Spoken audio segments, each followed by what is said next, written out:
I used to believe dangerous secrets came wrapped in dramatic moments. A locked drawer, a midnight phone call, a whispered warning from someone with shaking hands. But the secret that changed my life came during a budget meeting, so boring that two people were fighting sleep. One director was answering emails under the table, and my manager was clicking through slides with the dead voice of a man reading weather reports. It was one sentence, just one. He said the finance team should ignore any vendor alerts connected to Harbor Light Consulting until the executive office finished a quiet transition. No one reacted. No one wrote it down. No one even seemed to hear it. But I did. And the reason I heard it was not because I was powerful or brilliant or specially trained to uncover a criminal network. I heard it because I was the kind of ordinary employee who remembered boring details. Vendor statuses, payment codes, audit flags. The small, ugly administrative facts that important people liked to ignore until those facts became expensive. Harbor Light Consulting had already been shut down twice. So when my boss told a room full of managers to ignore alerts from a company that should not have been receiving money at all, I felt something cold move through me. Not fear, not yet. Just the quiet feeling that one piece of the world had shifted a little out of place. I wrote the name in the margin of my notebook, Harbor Light Consulting. Then I underlined it once. By the end of that month, that underline would pull me into a fight for control of the company, expose a hidden money laundering operation, destroy the career of a man everyone thought was untouchable, and teach me that an ordinary employee is only ordinary until the wrong person realizes what they have noticed. Before all of that, I was just Lena Brooks from vendor compliance. No office, no assistant, no executive parking space, no impressive title that made people lower their voices when I walked by. My badge opened the middle floors, not the top ones. My desk sat near the copier, where the carpet had a permanent gray path from years of tired shoes. I had a second-hand monitor, a drawer full of pens that barely worked, and a small plant my mother gave me when I got hired, because she said every office needed one living thing that was not waiting for approval. Meridian North Group was the kind of company that made itself sound noble in public and exhausted in private. On the website, it spoke about global infrastructure ethical growth and connecting markets. Inside the building, most of us were just trying to survive the next deadline without being blamed for decisions made 5 floors above us. I worked in vendor compliance, which meant I reviewed outside companies before Meridian North paid them. It was the opposite of glamorous.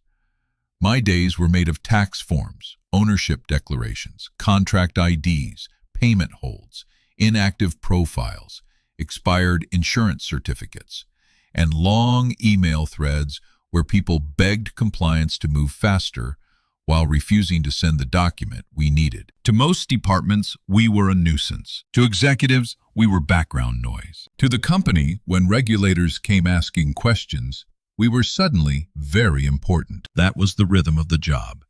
Invisible until something went wrong, then responsible for everything. I had learned to keep my head down.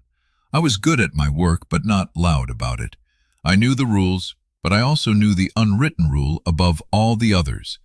Do not make powerful people uncomfortable unless you are ready for them to make you regret it. Meridian North rewarded a very specific kind of loyalty. Not honesty, not diligence, loyalty. The ability to understand which problems should be solved, which problems should be softened, and which problems should be allowed to disappear quietly. I was not naive. I knew companies had politics. I knew managers protected their own. I knew urgent business need could mean anything from a real emergency to an executive who did not like waiting in line. But I still believed there was a boundary. I believed people might bend policy, but not break the law. I believed suspicious payments would be caught by someone higher than me. I believed that if something truly dangerous were happening, important people would already know. That belief was the first thing I lost. My manager was Martin Vey. Martin did not look like a villain. That was one of the first lessons this story taught me. Real danger in a company rarely arrives with a raised voice or a red face. It arrives in a calm tone, polished shoes, and an email that begins with just circling back. Martin was controlled in a way that made other people feel messy. He wore quiet gray suits, kept his office painfully clean, and used people's full names when he wanted them to understand they were being corrected. He had been promoted quickly under Adrian Voss Meridian North's interim chief executive. Adrian had come in after the founder died and had spent 2 years turning himself into the obvious choice for permanent CEO. Investors loved him because he spoke in clean numbers. Senior managers loved him because he rewarded obedience. Employees feared him because every time he said the company needed discipline, someone's job disappeared. There was supposed to be a board vote soon to make Adrian permanent. The whole building could feel it. People were careful in meetings. Directors repeated Adrian's phrases like prayers. Departments rushed to show efficiency. No one wanted to look troublesome before the new king was crowned. That was the atmosphere on the morning Martin mentioned Harbor Light. The meeting was officially about vendor cleanup.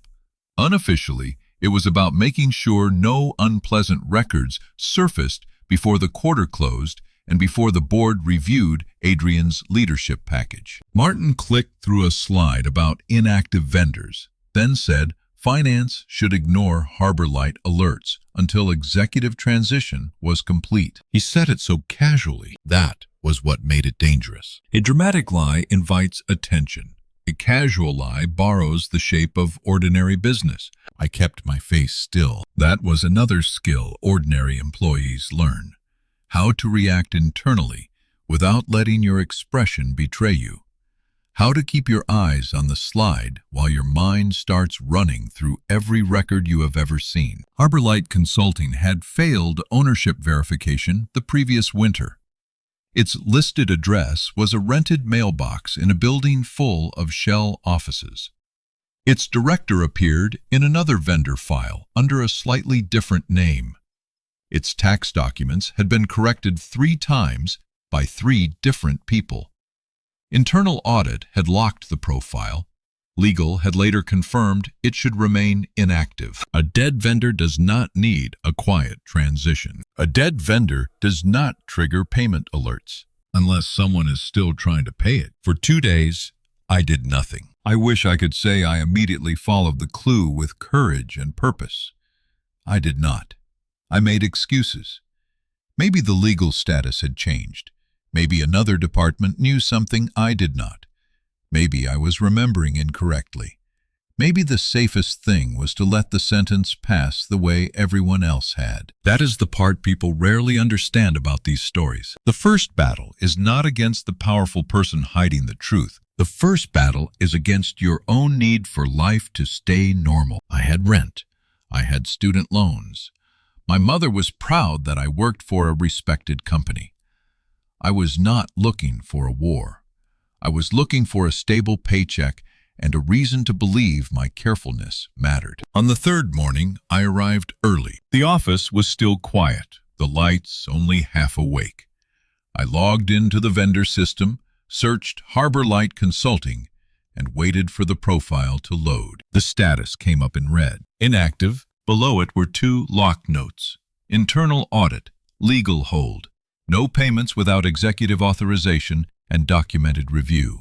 My pulse changed. I clicked the payment history. At first, the date range showed nothing. Then I expanded it to the last 90 days. 12 payments appeared, all recent, all labeled as consulting retainers, all just under the threshold that would force automatic senior review. And every single one carried the same override code, EV9. Executive variance. I sat there staring at the screen while the office began to fill around me. People came in holding coffee. Someone laughed near the printer. Denise from my team complained that the air conditioner was fighting a private war against her sinuses. Ordinary life continued 5 feet away, while my understanding of the company quietly cracked open. One strange payment could be an error. 12 structured payments to an inactive vendor were not an error. I checked the approval chain. Middle managers had clicked approvals, but they were not the real source of authority.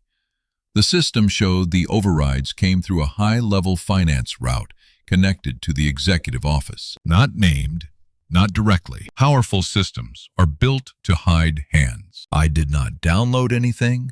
I did not take a picture. I knew enough policy to know that if I gathered proof improperly, the company could make the investigation about me instead of the payments. So I did what a compliance employee was supposed to do. I opened a clarification note in the system. Vendor inactive but payment activity observed. Please confirm current status and legal basis for continued processing. I kept it dry, professional, almost boring. 11 minutes later, Martin appeared beside my desk. He did not greet me. He looked at my screen, then at me, and asked why I had opened Harbor Light. I told him exactly what I had written, that the vendor status appeared inconsistent with recent payment activity. His expression did not change. That was the first moment I felt afraid. A normal manager would have been irritated, confused, maybe dismissive. Martin was none of those things. He was still, too still, like he had been waiting for this and was disappointed it had happened through me. He said Harbor Light was being handled above our level. I said the system still required documentation. He said not all documentation was visible to junior staff. Junior staff. I had been there 3 years. He leaned closer, lowered his voice, and told me to remove the clarification note before it created unnecessary noise. Unnecessary noise. That phrase stayed with me, not because it was dramatic, but because it revealed how he saw the truth. Not as a duty, not as a record. Noise. Something unpleasant that disturbed the room. I told him I was not sure I had the authority to remove a logged concern once opened. He stared at me for a second too long. Then he said he would take care of it. He walked away with the calm of a man who expected the world to rearrange itself before he reached his office. By lunch, my clarification note was gone. No closure comment, no resolution, no trace in the active queue. It had not been answered. It had been erased. That was when the story became real. For the rest of that week, I turned myself into the most ordinary employee in the building. I did not search Harbor Light again. I did not mention it to Denise. I did not ask questions in meetings. I approved routine vendor updates, corrected expired certificates, and answered emails with the harmless politeness of someone who had nothing on her mind. But I listened. Once you know something is wrong, a company starts sounding different. A director's casual complaint becomes a clue. A rushed approval becomes a pattern. A missing folder becomes a confession without words. In the break room, I heard a procurement manager say certain vendor approvals were being pushed through from upstairs, and nobody wanted to be the person slowing them down.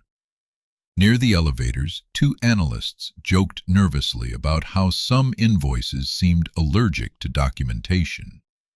In a quarterly update, Martin introduced a new classification tag called LRP, short for Legacy Regional Partner, and said certain accounts under that tag should not be challenged unless flagged by executive review. Do not challenge. That phrase went into my notebook. At the time, no one cared. Why would they? It was another acronym in a company drowning in acronyms. But I knew something most people in the room did not. Legacy vendors were older partners with long-standing relationships and verified history.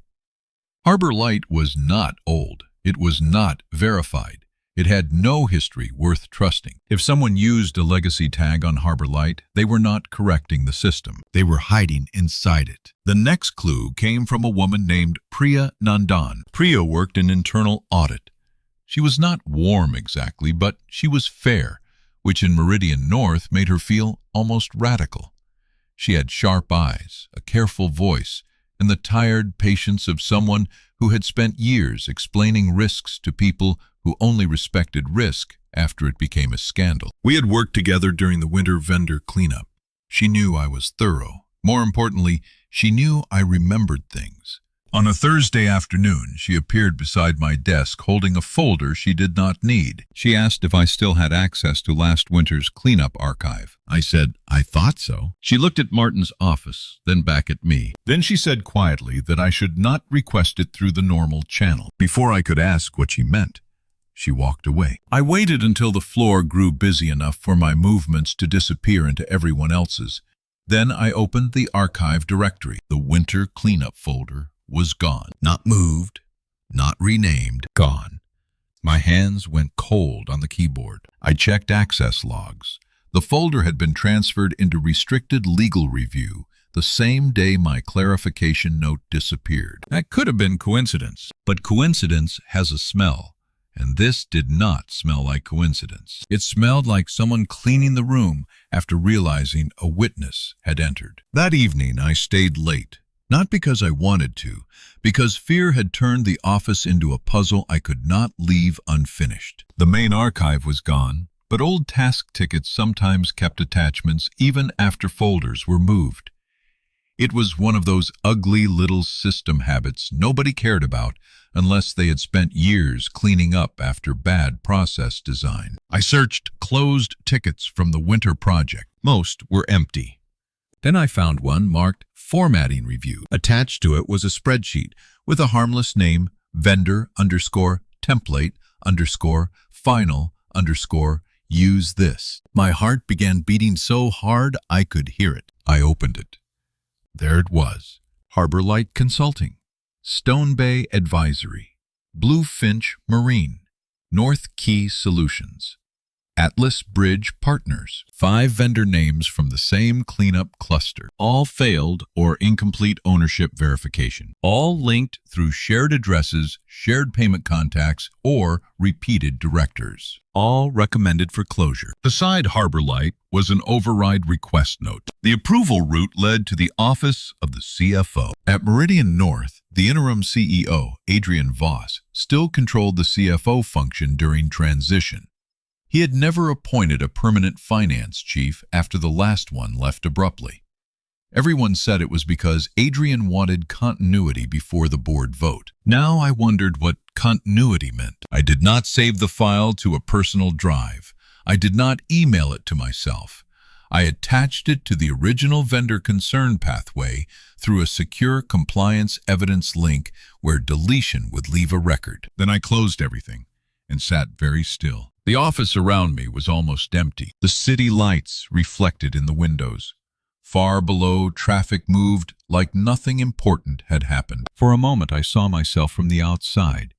An ordinary woman at an ordinary desk, staring at a screen, holding a thread attached to something she could not yet see. I wanted to let go. I truly did. Instead, I wrote down the attachment name, the ticket number, the time, and the exact route I had used to find it. Then, I went home. The next morning, Martin called me into his office. He told me to close the door. That was never good. His desk was perfectly clear, except for a single folder.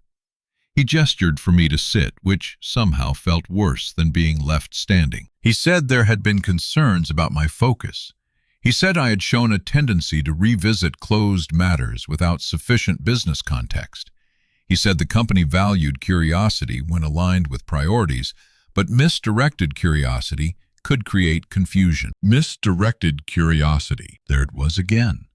The crime was not the payment. The crime was my noticing. He slid a paper across the desk. Effective Monday, I was being moved temporarily to Regional Expense Reconciliation. My access to vendor master records would be limited during the assignment. He called it a development opportunity. I looked at the paper and understood exactly what it was. A door closing. I asked whether the reassignment had anything to do with Harbor Light. For the first time, his calm flickered, only slightly. Then he smiled without warmth and said that was exactly the kind of unfocused connection he was talking about. I left his office with a paper in my hand and a strange feeling in my chest. Not panic. Not yet. Something harder. A person can accept being underestimated for a long time. Sometimes it even feels useful. But there is a difference between being underestimated and being erased. One is insulting. The other is dangerous. By the end of the day, my system access had already started changing. By Monday, I would be blind. So I had one weekend to decide whether I was going to protect my job or protect the truth. I spent Friday night at my kitchen table with my notebook open and my phone face down beside it. My apartment was small and quiet, the kind of place where you could hear the refrigerator click on the pipes complain and the neighbor's television murmuring through the wall. I had always liked that quiet. It made my life feel contained. That night, it felt fragile. I made a list of everything I knew. The Tuesday sentence. Harbor lights inactive status. The EV9 overrides. Martin's instruction to remove the note. The missing archive. The old spreadsheet. The LRP tag. The transfer to restricted legal review.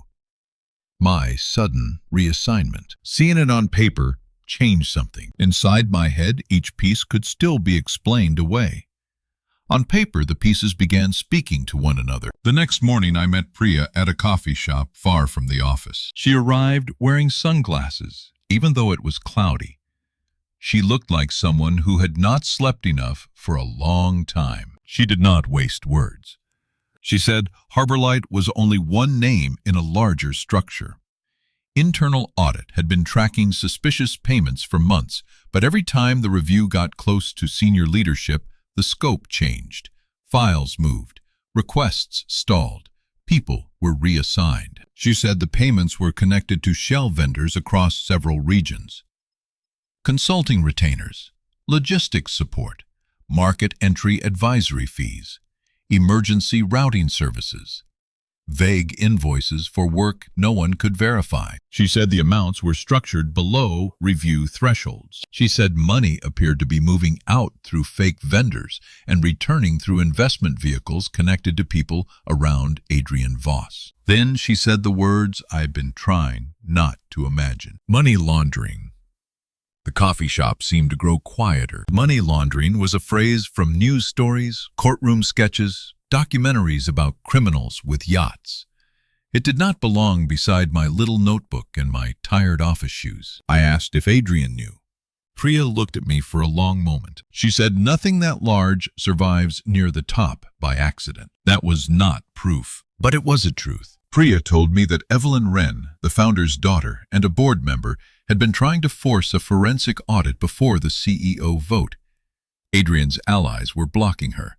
They called her emotional disruptive, unwilling to let the company move beyond her father's shadow. I had heard those rumors. Everyone had. Evelyn Wren was difficult, they said. After what I had seen, that word began to sound different. At Meridian North, difficult often meant someone powerful had refused to be convenient. Priya needed the spreadsheet I found. She needed the ticket trail. She needed proof that the suspicious vendors had been flagged before and reopened anyway. I told her where I had attached it. She closed her eyes briefly, like someone receiving both good news and a new problem. Then she told me to be careful with my account. I asked, why? She said, if the wrong people knew I had found that old export, they would not just delete records. They would try to make it look like I had mishandled them. I almost laughed because the warning came too late. The following Tuesday, security stopped my badge at the turnstile. The light flashed red. I tried again. Red. The guard looked uncomfortable before he even spoke. That was how I knew this had already been decided above him. He asked me to wait. 10 minutes later, a woman from HR came down with Martin. They escorted me to a conference room, not my desk. The HR woman said there had been unusual activity under my login. She said confidential vendor materials had been accessed outside my business need. She said Meridian North was placing me on paid administrative leave pending investigation. Paid administrative leave sounds gentle until you hear it with 2 witnesses and a security guard outside the door. I said the records related to an open compliance concern. Martin said the concern had been withdrawn. I said I had not withdrawn it. He looked at me with almost pity. That was the moment I understood what they had done. They had not merely erased my question. They had made it look like I erased it myself. HR asked for my laptop. Martin asked for my badge. They walked me to my desk while the office pretended not to watch. That walk was the longest distance I had ever traveled inside a building. I picked up my plant, my coffee mug, a cardigan, and a framed photo of my mother and me at my graduation. My hands felt clumsy. Denise stood by the copier with tears in her eyes, but she did not move. I was grateful. If she had hugged me, I might have broken apart in front of everyone. Martin waited beside me as if he were supervising the removal of a defective chair. I wanted to shout. I wanted to tell the whole floor that they were lying. But truth without protection can become a weapon used against the person holding it. So I carried my cardboard box out of Meridian North in silence. Outside, the air felt too bright. People passed me on the sidewalk, eating lunch, checking messages, arguing about taxis, living in a world where my career had not just been quietly set on fire. I went home and sat on the floor. Not on the couch, not at the table, the floor. Because suddenly, the life I had built felt too unstable to sit anywhere higher. For 3 hours, I did nothing. Then my phone rang from a number I did not know. It was Priya. Her voice was low and fast. She told me not to speak except to confirm facts. The evidence link I created had been restricted. The system log showed my original Harbor Light concern was closed from my account at 1:03 p.m. on the day I was in the HR room. I had been locked out by then. Someone had used my credentials. I remember staring at the wall, at a thin crack in the paint I had never noticed before. There is something deeply personal about being framed. It is not only that they lie about you, it is that they use the shape of you to do it. Your name, your login, your record, your silence. They turn your own existence into a tool against you. Priya said Evelyn's attorney needed to meet me. I said I did not have an attorney. Priya said I did now, at least for the purpose of protecting the statement. That was how I met Daniel Okafor. 2 days later, I walked into a small law office on a side street and found Priya Daniel and Evelyn Wren waiting in a conference room that smelled faintly of paper and old coffee. Evelyn was not what I expected. I had seen photos of her at charity events and annual meetings. In person, she seemed less polished and more tired, not weak. Tired in the way people become tired when they have been telling the truth for too long to people invested in misunderstanding them. She stood when I entered. Then she said she was sorry. That was all. Not a corporate apology, not a legal statement. Just 2 human words. I had held myself together through the badge failure, the HR meeting, the walk of shame past my coworkers, and the phone call about my account. But that apology nearly undid me, because until that moment, every powerful person in this story had treated me like an object to be moved. Evelyn treated me like a person. Daniel asked me to tell everything from the beginning. He was careful, precise. He did not let me drift into assumptions. He separated what I knew from what I believed, what I saw from what I inferred, what I remembered from what documents could prove. It was exhausting. It was also the first time anyone had listened to the whole story without trying to shrink it. When I finished, Evelyn placed both hands flat on the table. She said her father used to believe a company's paperwork revealed its soul. Not the marketing, not the speeches, not the values printed on walls. The records, the approvals, the exceptions. The things people signed when they thought no one important would read them. Then she said Adrian had spent 2 years telling the board that anyone questioning his finance structure was resisting modernization. She had suspected corruption. I had found the thread. The problem was timing. The CEO vote was 8 days away. If Adrian became permanent CEO, he would control the internal investigation, executive communications document access, and the story told to employees and investors. The board needed a strong trigger to delay the vote. My case could be that trigger. A junior employee being framed for a compliance concern was not a side issue. It was evidence of obstruction. I looked at Evelyn, then at Priya, then at Daniel. I remember asking what would happen to me if this failed. No one answered quickly. That honesty scared me more than false comfort would have. Daniel finally said, the company might try to discredit me, sue me, or pressure me into signing a separation agreement. He said there were protections, but protections did not stop stress, delay, or fear. He said if I chose not to be involved further, that choice would be respected. I wanted to leave. I wanted to go home, close the curtains, and pretend Harbor Light was only a strange name from a bad week. But I thought of Martin saying my curiosity was misdirected. I thought of my own account being used to bury my question. And I thought of all the people in that building who had probably seen one piece of the truth and convinced themselves it was safer not to care. I was tired of powerful people surviving because everyone else was tired. So I stayed. The next week became the longest week of my life. Daniel helped me prepare a protected statement. Priya continued gathering internal audit material. Evelyn pushed the audit committee to preserve records tied to Harbor Light, the LRP tag executive variance codes, and my account activity. The pushback came immediately. Adrian's side claimed Evelyn was manufacturing a crisis to delay the vote. They described the suspicious payments as routine regional expenses.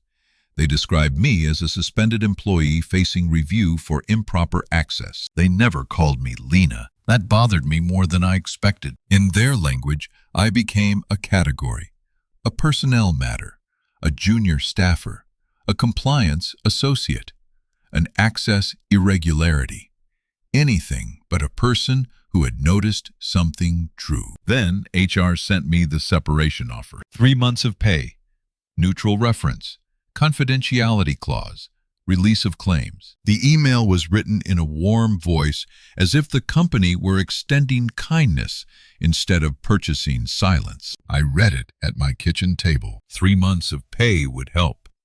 A neutral reference would matter. I was not rich. I was not fearless. I did not have a family fortune behind me or a board seat to protect me. For a few minutes I imagined signing. I imagined walking away, starting over somewhere else, letting Meridian North devour itself without me. My life would be smaller, but maybe it would be safe. Then I read the confidentiality clause again. It did not only prevent me from disclosing company documents, it tried to stop me from discussing the circumstances of my leave vendor concerns, internal compliance questions, and any communication related to Harbor Light or similar entities. They were not offering me an exit. They were trying to lock the door behind the truth. I forwarded the agreement to Daniel. Then I put my head down on the table and cried until my throat hurt. People love stories where the brave person never hesitates. Those stories are comforting, but they are not honest. I hesitated.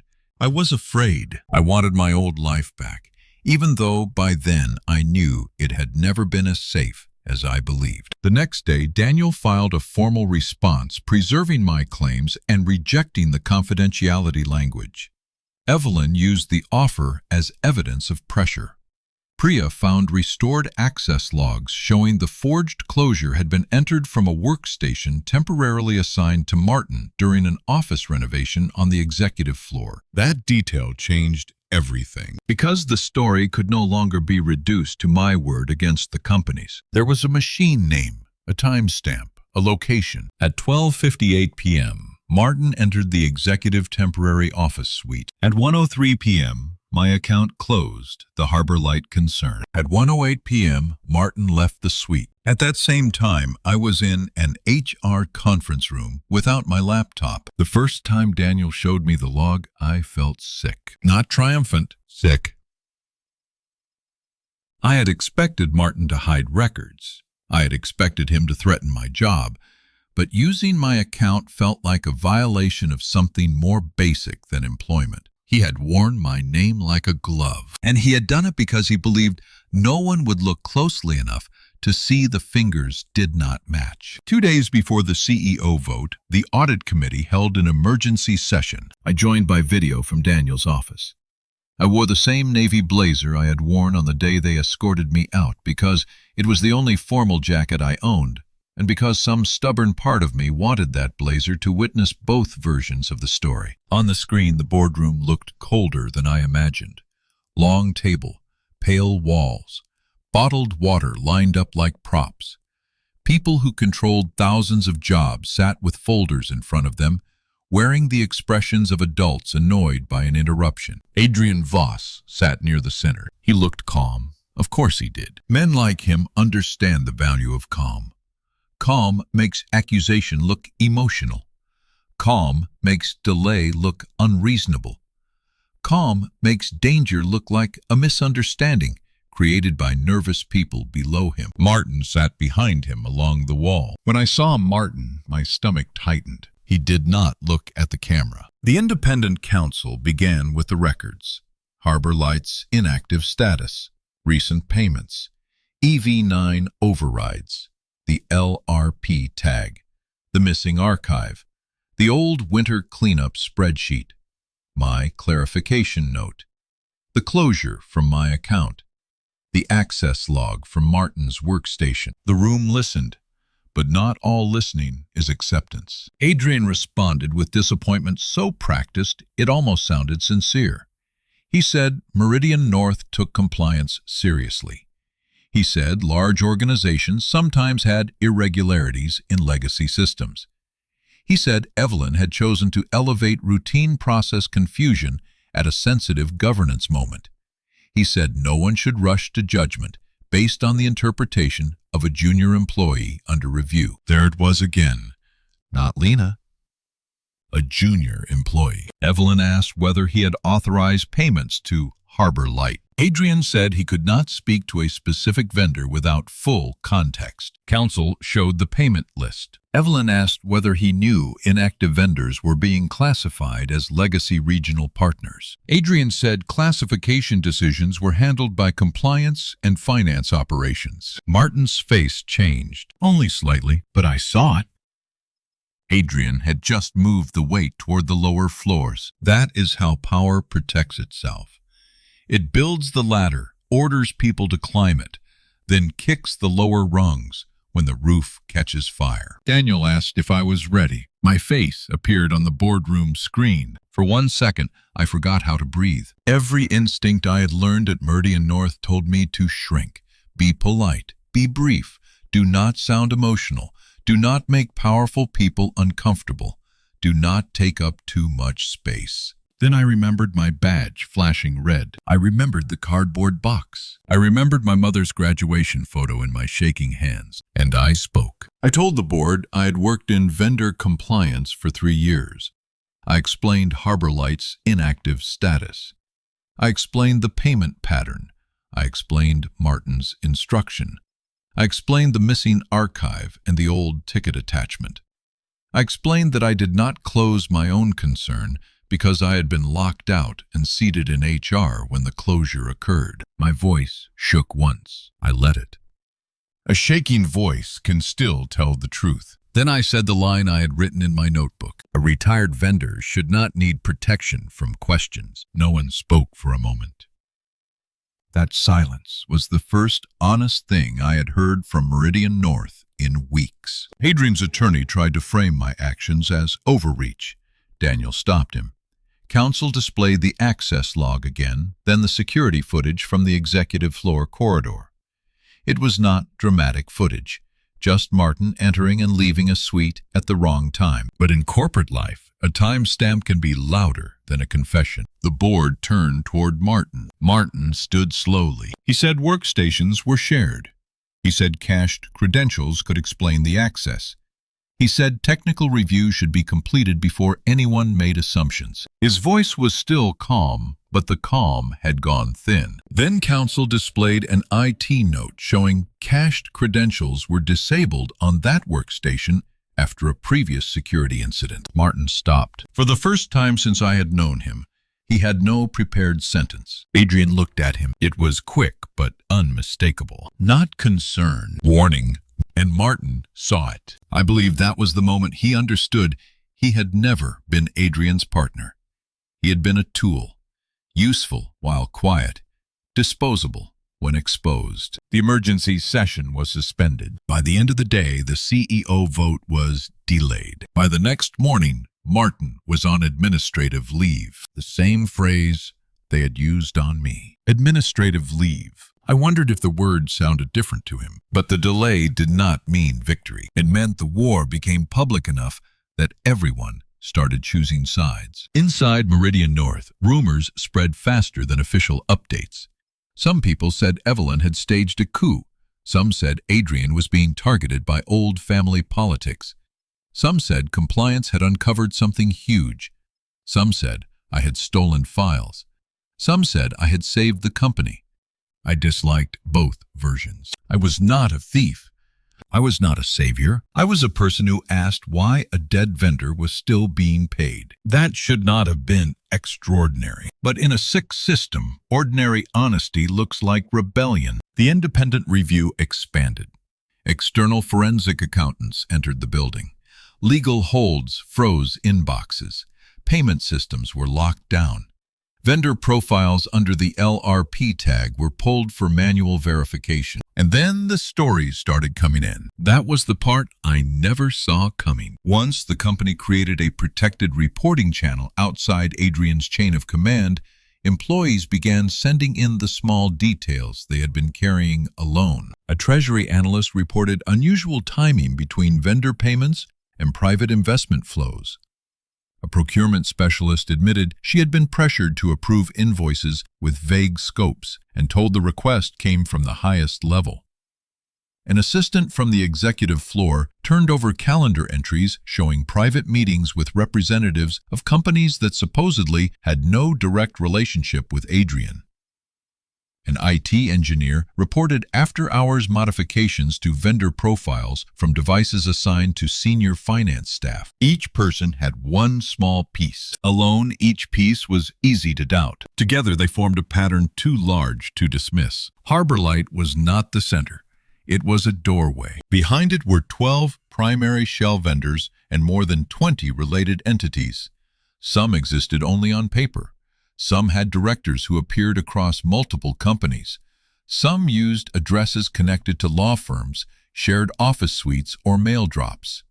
Several had bank accounts in jurisdictions where ownership was difficult to trace. The invoices were written in the language of legitimate business. Strategic consulting, regional facilitation, market access support, logistics advisory, partnership alignment. Beautiful phrases that meant nothing and hid everything. Money moved out of Meridian North through those vendors. Some of it passed through layers of accounts and returned through investment vehicles tied to Adrian's allies. Some appeared connected to secret share purchases designed to strengthen his control before the CEO vote. Some was linked to payments around overseas projects where Meridian North needed approvals from local authorities. It was not a messy theft. It was a machine built from expense codes, vendor classifications, executive overrides, legal intimidation, and the exhaustion of employees trained not to ask why the same strange names kept appearing. The forensic team found the archive that broke the case open on a restricted finance drive. It was labeled Q3 Planning Materials. Inside were spreadsheets tracking vendor payments, return flows, political exposure board, influence, and what one tab called strategic reserves. I remember Daniel telling me that phrase, strategic reserves. It sounded so clean, it made me angry. That was another thing I learned. Corruption rarely calls itself corruption. It borrows the language of planning growth and efficiency. It wears a suit. It books conference rooms. It asks for approvals before noon. The archive contained initials, a V, M.V. Others too, Adrian Voss, Martin Vey. The names I had feared were no longer shadows. They were columns, timestamps, routing notes and instructions. Martin began cooperating after that. Not because he became good, because he became scared. He admitted he had used my account to close the Harbor Light concern. He admitted he had been instructed to contain the issue until after the CEO vote. He admitted the separation agreement was meant to silence me before I could support Evelyn's demand for a forensic audit. He tried to make himself sound like a man under pressure. Maybe he was. But pressure reveals character. It does not create it from nothing. Martin had choices. Small ones at first, then larger ones. Every time he chose protection over truth, the next choice became easier. That is how people become part of terrible things without waking up one morning and deciding to be terrible. They approve the first exception. They ignore the second question. They punish the first employee who notices. Then one day they are standing in the boardroom explaining why they used another person's account to erase a record. Adrian denied everything. Of course he did. He claimed rogue subordinates had abused his office. He claimed Evelyn had exploited internal confusion for personal power. He claimed documents were being misinterpreted by people who did not understand international business. But the machine had started turning against him, and for the first time, he could not control all its parts. The board removed him as interim CEO 6 weeks after the meeting where I testified. Authorities were notified. Assets were frozen. Several executives were suspended. Martin was terminated for cause. Meridian North announced a sweeping governance review and cooperation with law enforcement regarding improper payments and suspected money laundering. The public statement was careful. Corporate statements always are. They did not say one ordinary employee remembered a line in a meeting and pulled the thread. They did not say a manager framed her. They did not say the future CEO of a global company had nearly been handed permanent power while a laundry network operated under his office. They said the company had identified irregularities. Irregularities. That word felt too small for the wreckage it covered. When my administrative leave was lifted, HR sent me a formal letter clearing my record. It acknowledged that activity under my credentials had occurred without my authorization. It thanked me for my cooperation. It did not apologize in any meaningful human way, but Evelyn did. She asked me to come back to headquarters. Walking into Meridian North again was harder than leaving it. When I had left with the cardboard box, I was humiliated but certain of my role. I was the employee being pushed out. Coming back, I was something else, and I did not know how to carry it. People looked at me differently, some with admiration, some with guilt, some with resentment, because nothing irritates certain people more than being reminded that silence was a choice. Denise met me near the copier and hugged me before I could prepare myself. She had kept my plant alive. Barely. The leaves were uneven, the soil was too wet, and one stem leaned dramatically to the side. But it was alive. Denise said it had been through a lot and deserved flexible performance standards. That was the first normal thing anyone said to me. I needed it more than I knew. Evelyn offered me a new position in an independent compliance integrity office, reporting directly to the audit committee. It came with real authority, stronger protection, and a salary that made me stare at the number twice. She said I did not have to accept. She said if returning to Meridian North felt like too much, she would support my departure and make sure the company provided a full reference and settlement. That choice mattered. After months of being moved around by other people's decisions, being allowed to choose felt almost unfamiliar. I asked for time. For a week, I walked through the city after work hours, even though I was not working yet. I walked past the tower without entering. I walked along the river.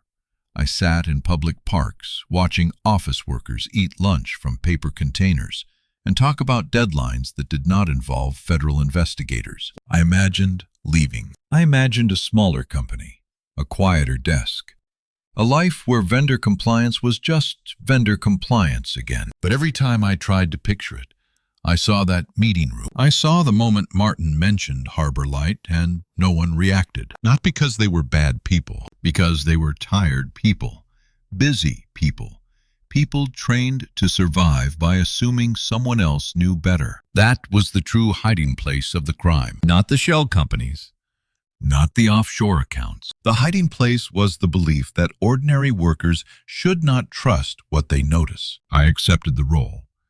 Not because I wanted to be brave forever, because I wanted the next person who noticed something strange to have somewhere to go before the machine turned on them. The work after the scandal was slower than the scandal itself. That surprised me too. Stories loved the reveal, the dramatic downfall, The powerful man escorted out, the hidden files exposed, the room gasping when the truth lands. But repair is quieter. Repair is policy rewriting, access redesign. Training sessions where people are afraid to ask questions because they do not want to sound foolish.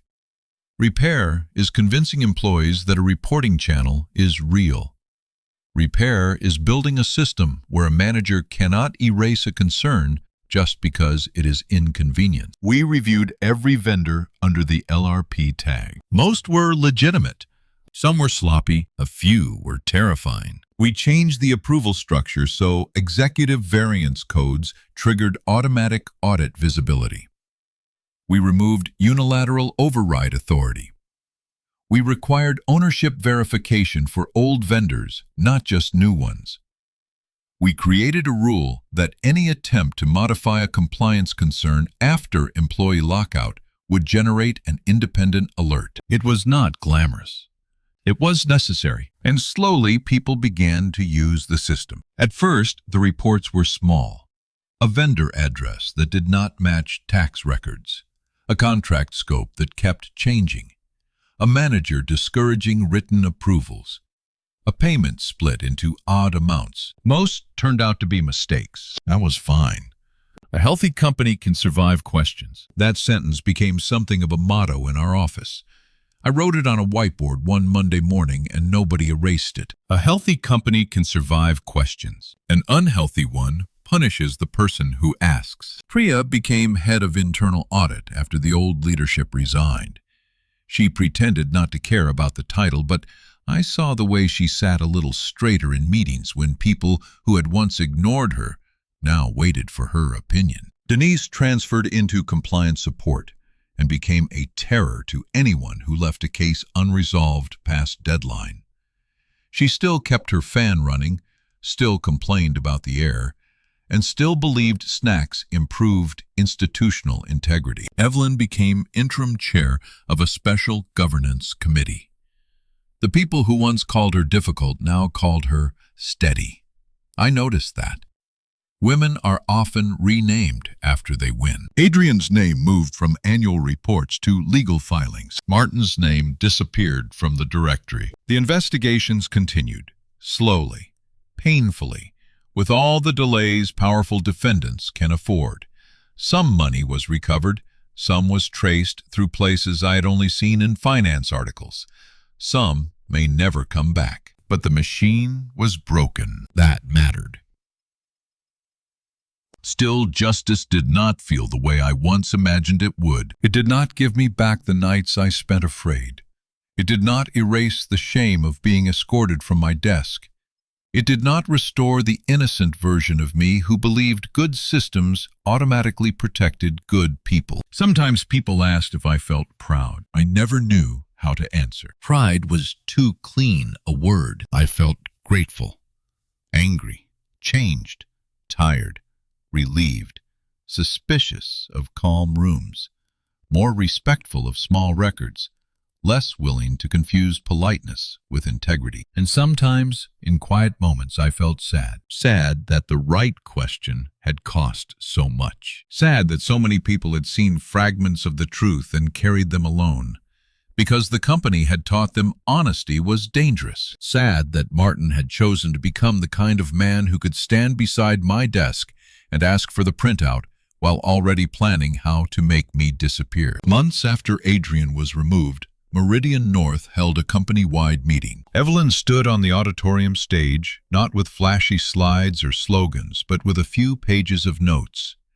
She spoke about failure, real failure, not market conditions, not process gaps, failure of leadership courage and accountability. She said Meridian North had confused silence with loyalty. She said it had treated compliance as an obstacle, until compliance became the only thing standing between the company and collapse. Then she mentioned my clarification note. Not my bravery, not my role. The note. She said the first formal record in the case was a simple question from an employee who noticed that an inactive vendor was still being paid. She paused after that. The auditorium was so quiet I could hear someone cough near the back. Then she said the company had nearly punished that employee for doing exactly what the company claimed to value. I was seated beside Priya and Denise, halfway back, low enough in the room that I hoped attention would pass over me. It did not. People turned. For one uncomfortable second, I wanted to vanish. Then Denise began clapping. Of course she did. Denise had never been subtle when volume was available. Others joined, slowly at first, then more fully.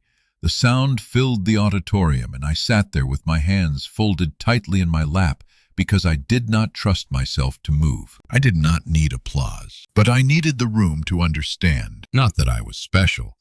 That I was not. That was the point. I was not a genius investigator.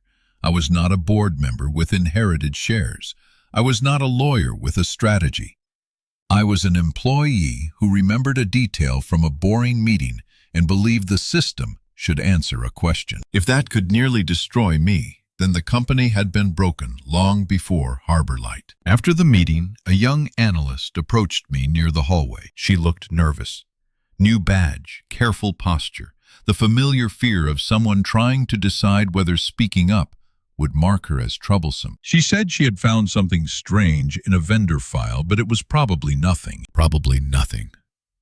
I knew those words. They are what honest people say when they have been trained to apologize for noticing. I asked her to show me. Her shoulders loosened. That small movement may have been the most important outcome of everything that happened. Not Adrian's removal, not Martin's confession, not the headlines, not the board vote that never happened. That. A young employee with a small concern did not have to carry it alone. That is what real change looks like most of the time. Not dramatic, not loud. A door that stays open, a question that receives an answer, a record that cannot be erased by the person it threatens. I still keep a notebook. The original one is preserved in the investigation file, photographed and logged like it is something precious. I sometimes think about that and almost smile. A cheap notebook from a discount store, treated with more respect than the employee who wrote in it. My new notebook is black with a hard cover. On the first page, I wrote 2 sentences. A retired vendor should not need protection from questions. And below that, ordinary people are often closest to extraordinary wrongdoing. I believe that now, not as a slogan, as a fact. The world teaches ordinary workers to doubt themselves. It tells them they are too junior to understand, too small to matter, too replaceable to resist. It tells them that if something were truly wrong, someone higher up would have noticed. But sometimes, higher up is where the wrong thing lives. Sometimes the person closest to the truth is the one processing the invoice, checking the access log, reading the contract, scheduling the meeting, or sitting quietly in the back of the room while powerful people assume no one important is listening. That is what Harbor Light taught me. Power does not always announce itself with a title. Sometimes power begins when you write down the detail everyone else ignores. Sometimes it begins when your discomfort survives someone else's confidence. Sometimes it begins when a question refuses to disappear. I will not pretend truth always wins quickly. It does not. Truth can be delayed, buried, mocked, renamed, and punished. It can cost money, sleep, friendships, and the comfortable belief that doing your job well will be enough to protect you. But lies have a weakness too. They require maintenance. Every false record needs another false record to protect it. Every erased question creates a gap. Every scapegoat becomes a risk if they refuse to stay quiet. Every person pulled into the cover-up becomes one more place where fear can turn into evidence. That is why the small things matter. The timestamp, the vendor status, the missing folder, the sentence in the meeting, the note in the margin, the line no one else remembered. If you have ever been the ordinary person in the room, the one people overlook, the one who takes notes while others perform, importance Do not be so quick to underestimate what you see. Being overlooked can make you lonely. It can also give you a clear view. And if something does not fit, if the explanation feels too smooth, if the person in power seems more interested in your silence than your accuracy, pay attention. Write it down. Keep the record. Ask the question, because sometimes a company does not fall apart because one person asks too much. Sometimes it is saved because one person refuses to forget the one line everyone else let pass. I did not go to Morova looking for a war. I went because I was tired, because my life at home had become a small circle of work, sleep bills, and pretending I was fine. I went because a travel magazine had described Morova as a country of blue-tiled markets, mountain trains, old stone bridges, and sea wind that smelled of oranges after rain. I went because the ticket was cheap, the photos looked peaceful, and I wanted 1 week where nobody needed anything from me. By the time I left, the airport was burning behind me. My passport had been stamped by a soldier whose hands were shaking, and the most dangerous thing I carried was not money or medicine, or even my foreign identity. It was a photograph. A photograph I had taken by accident. A photograph that showed the wrong men beside the wrong trucks in the wrong uniforms 1 day before the government blamed a massacre on people who had never been there. When I first arrived in Morova, I still believed travel made the world simple. You landed in a new place, learned how to say thank you, took pictures of food and doors and sunsets, and came home with a story that made your ordinary life feel wider. That was what I wanted, a wider life, a clean break from the gray feeling I had been carrying for months. I was 32 then, working as a project coordinator for a medical supplies company, which meant I spent most of my days answering emails about delayed shipments and pretending spreadsheets could not break a person's spirit. My father had died the year before, and after his funeral, I became strangely efficient. I cleaned his apartment. I handled the insurance forms. I thanked people for casseroles. I returned to work too early and acted grateful for being busy. Then, one morning, nearly a year later, I found his old camera in a drawer. It was not expensive, not professional, just the camera he carried on family holidays, the one he used to photograph everything twice because he never trusted the first shot. Inside the case was a note in his handwriting, reminding himself to buy extra batteries before our last trip together. I sat on the floor and cried harder than I had cried at the funeral. A week later, I booked a ticket to Morova. I told people I needed a break. I told myself I wanted to practice photography. But the truth was simpler and sadder. I wanted to go somewhere my grief did not know the streets. Morova welcomed me gently at first. The capital, Leora, sat between the sea and brown mountains, beautiful in that worn, patient way old cities can be beautiful. Laundry hung from balconies. Men played cards outside tea houses. Women carried bread wrapped in cloth. Cats slept on motorbikes as if they owned the city. The market streets were narrow and loud, filled with copper lamps, blue ceramics, spices, cheap sunglasses, and tourists who moved too slowly because every corner looked like a postcard. I stayed at the Hotel Astor, a small place with faded carpets, brass keys, and a rooftop terrace where breakfast was served under a striped awning. The clerk at the front desk was named Tomas. He was thin, careful, and kinder than he wanted anyone to notice. He spoke English with the precision of someone who had learned it from books and foreign guests, and he treated my attempts at Maravan phrases with heroic patience. On my first evening, he marked a paper map for me. The old quarter, the sea wall, the North Market, the monastery road if I wanted a view of the valley. Then his pen paused. He told me not to go beyond the second checkpoint. He said it casually, like a man warning a guest about bad traffic. I asked if it was unsafe. He smiled, but the smile did not reach his eyes. He said all countries had parts where visitors should not wander. That was my first warning. I did not understand it. Tourists are talented at misunderstanding warnings when the sky is clear and the coffee is good. The second warning came the next morning at the market. A boy no older than 10 tried to sell me a woven blue bracelet. When I bought one, mostly because he looked too thin and too proud to be pitied, he pointed at my camera and told me not to photograph soldiers. He did not say it like advice. He said it like a rule everyone knew, except me. I thanked him, tied the bracelet around my wrist, and kept walking. The third warning came from the walls. Posters had been torn down and pasted over so many times that some corners looked like layered skin. One face appeared again and again, President Armin Vale, gray-haired and stern, promising order and unity. Beside his posters were spray-painted symbols of a rising sun, the mark of the Northern Civic Front, a political movement I had read about only vaguely before traveling. They wanted reform, or independence, or revenge, depending on which newspaper you trusted. At home, Morova's tension had seemed distant, the kind of political unrest travel websites softened into phrases like localized demonstrations and avoid large gatherings.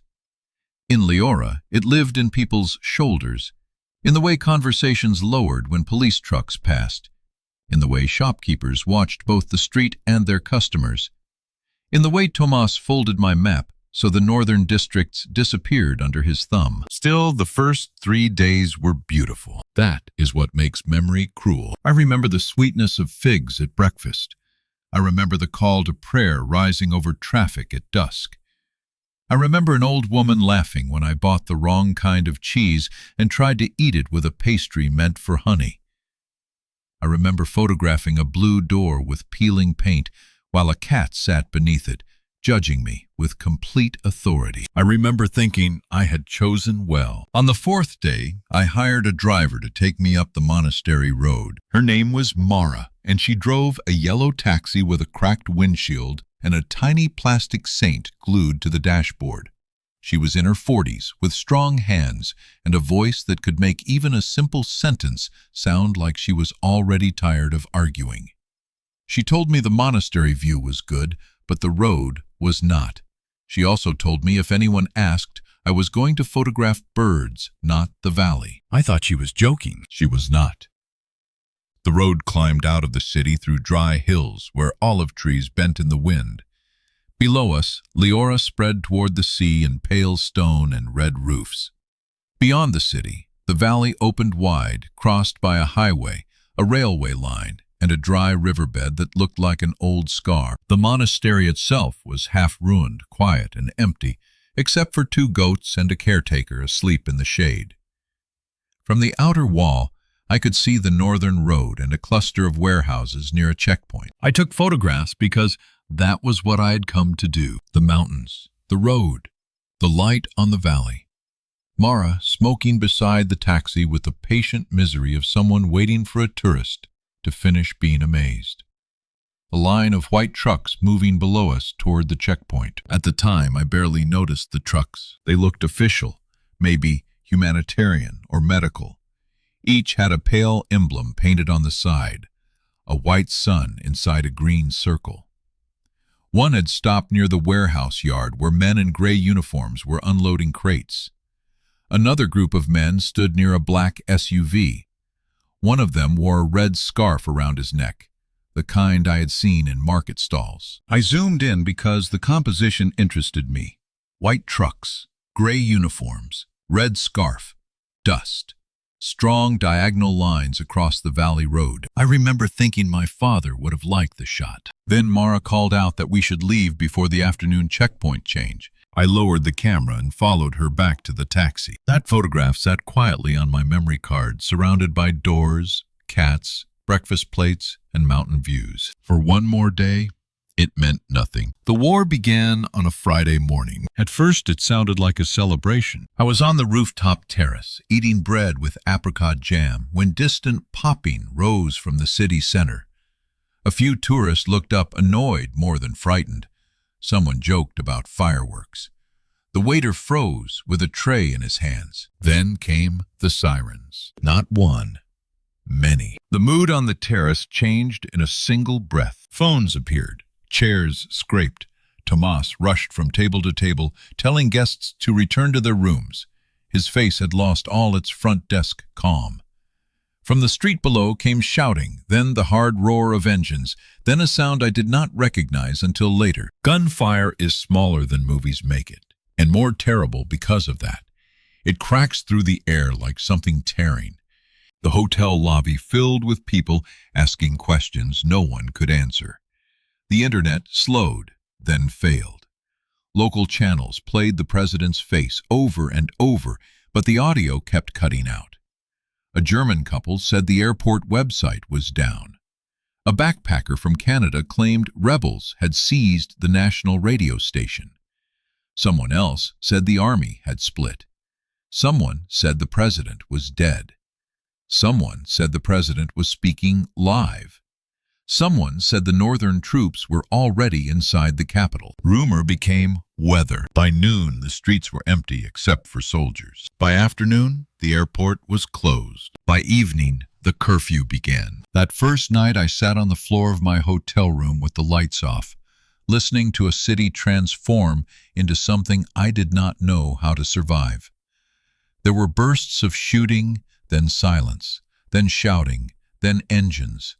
At some point, a helicopter passed low enough to make the window tremble. My phone had no signal. The hotel generator coughed and died twice. I held my father's camera against my chest, like it could protect me. I kept thinking one stupid thought. I had only packed for 7 days. As if the war would respect the size of my suitcase. In the morning, Tomas knocked on every door and told foreign guests to gather in the dining room. He said the embassies were arranging evacuation routes, but nobody knew when roads would open. He said we should keep passports ready, avoid windows, conserve phone batteries, and not photograph anything from the hotel. Then he looked at me a little longer than the others. My camera was on the table beside my bag. I covered it with my scarf. Over the next 2 days, the city divided itself. Not cleanly, not like a map. Civil war does not arrive with neat borders. It moves through streets, families, accents, rumors, and fear. One neighborhood was loyal to the president. Another supported the Northern Civic Front. Another only wanted the shooting to stop.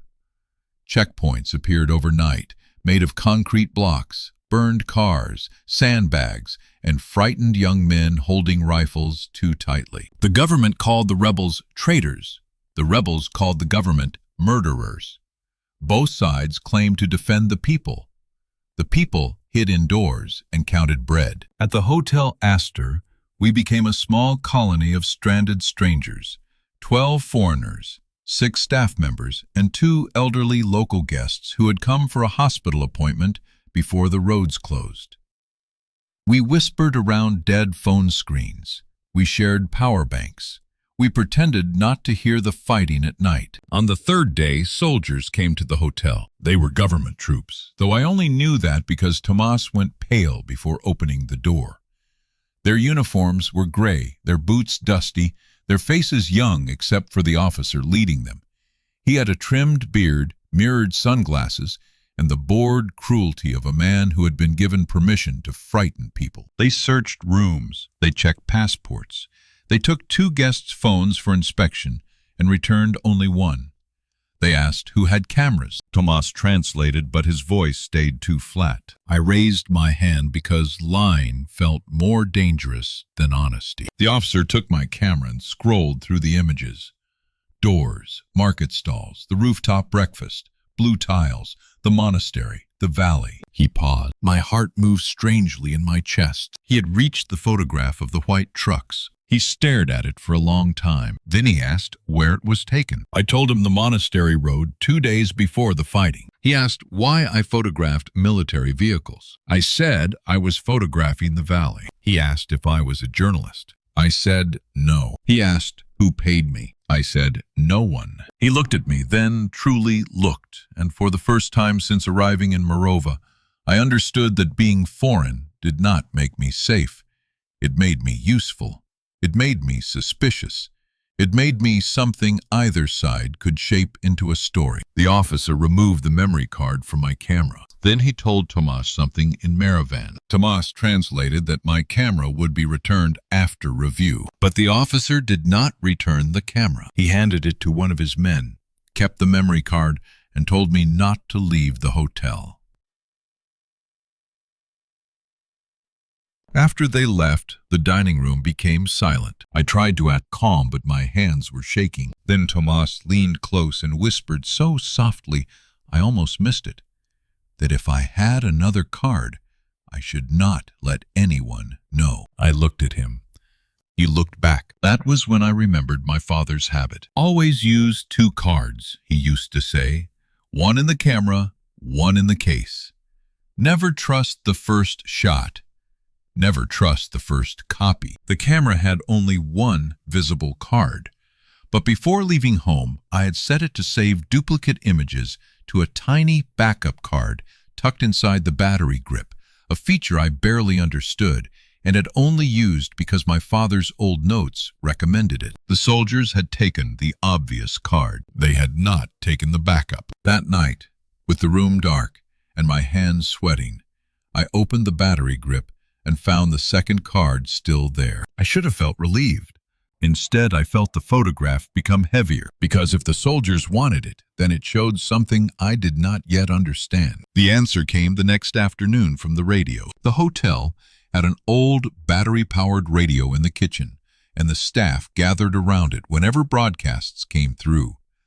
That day, the government announced that a humanitarian convoy had been attacked outside the northern district by rebel forces disguised as aid workers.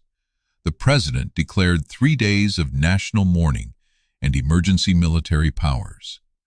General Varric Dalmir, head of the National Stability Directorate, promised to cleanse the capital of traitors and foreign agents. The broadcast repeated the story all afternoon. White trucks, green sun emblems, rebel infiltrators, dozens dead, a nation betrayed. I felt the room tilt. White trucks, green sun emblems. The trucks in my photograph, the ones I had seen the day before the attack, standing at the warehouse yard beside government soldiers. I did not know enough to understand the whole lie, but I knew enough to know there was one. I asked Tomas if he knew General Dalmir. Everyone knew General Dalmir. He was the president's strongest man, the face of order on television, the commander who promised safety every time the country became more afraid. His posters had appeared beside the president's overnight. Stern face, black uniform, hand over heart. Tomas told me quietly that Dalmir had wanted emergency powers for years. Now he had them. That evening I opened the backup card on my small travel tablet. The screen was cracked from old use, the battery nearly dead, but the images loaded. I found the monastery photograph. At first it looked the way I remembered.